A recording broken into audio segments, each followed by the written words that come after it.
Résumé du roman Le dernier jour d'un condamné.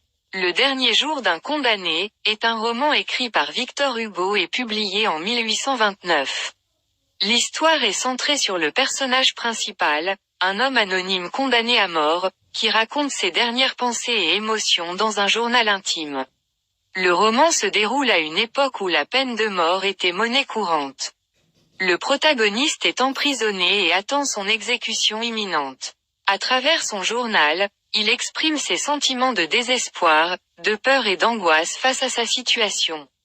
Il partage également ses réflexions sur la justice, la moralité et la cruauté de la peine de mort.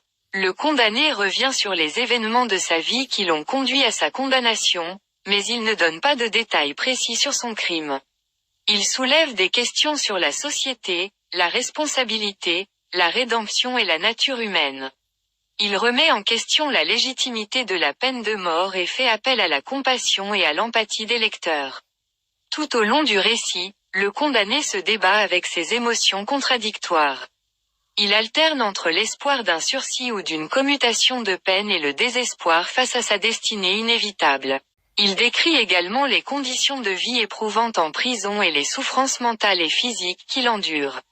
Le roman atteint son point culminant lorsque le dernier jour du condamné arrive enfin.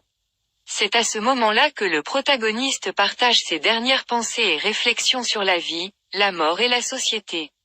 La narration se termine sans révéler les détails de son exécution, laissant au lecteur la liberté d'imaginer la fin tragique de l'histoire.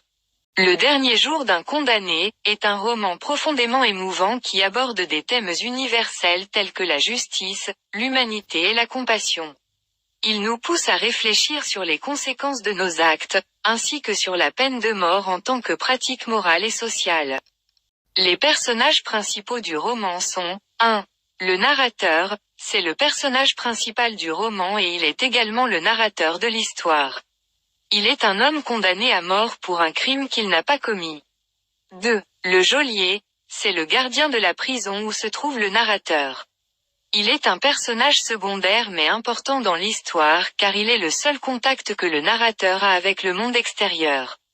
3. Les autres prisonniers, le narrateur est entouré d'autres prisonniers dans la prison et il interagit avec eux tout au long de la journée. 4. Les membres de la cour d'assises, les membres de la cour d'assises sont mentionnés dans le roman, mais ils n'apparaissent pas directement. Ils ont condamné le narrateur à mort et sont responsables de sa peine. Ces personnages sont tous importants pour l'histoire et contribuent à créer l'atmosphère oppressante et angoissante qui caractérise le roman.